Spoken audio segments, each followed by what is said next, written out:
13 House Republicans voted for President Biden's bipartisan infrastructure bill, literally a bill that goes to bridges and roads. Very controversial things, as you might know.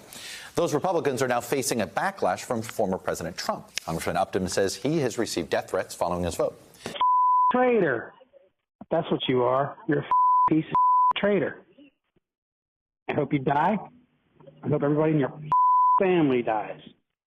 You piece of trash mother. Voted for dumb. You're stupider than he is. He can't even complete a sentence. You dumb mother. Traitor, piece of mother, piece of trash. Hope you die. Hope your family dies. Hope everybody in your staff dies.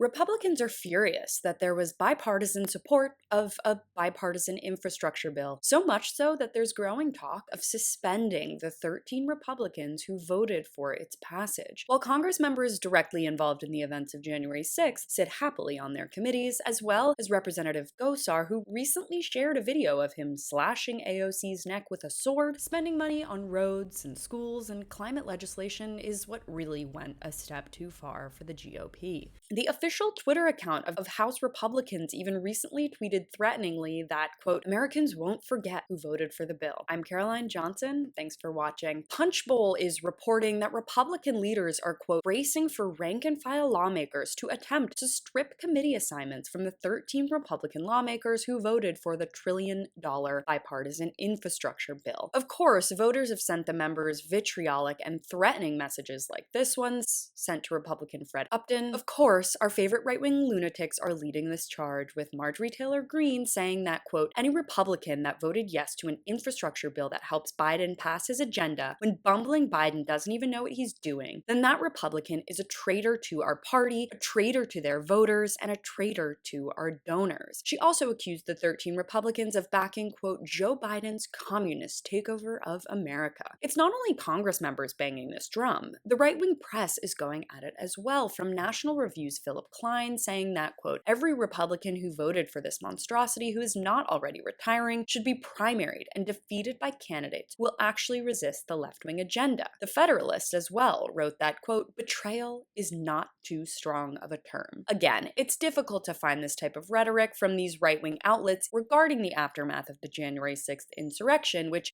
really was a betrayal. What's crazy about this is that, as the name of the bill implies, the bill was developed by members of both parties, and it passed the Senate in August by a wide 69-30 margin. Of course, the de facto culture leader of the GOP, Donald Trump, was unsurprisingly furious, saying that, quote, all Republicans who voted for Democrat longevity should be ashamed of themselves. Trump's comments are important, as The Atlantic notes that, quote, as a big tent party, Democrats have no figure like Trump or movement like Trumpism to enforce purity tests. But as the only party concerned with fixing the crumbling infrastructure of the US, Democrats should just put their heads down, tune out the Trump noise, and get back to work. Thanks so much for watching. You can follow me on all platforms at Caro Johnson 917.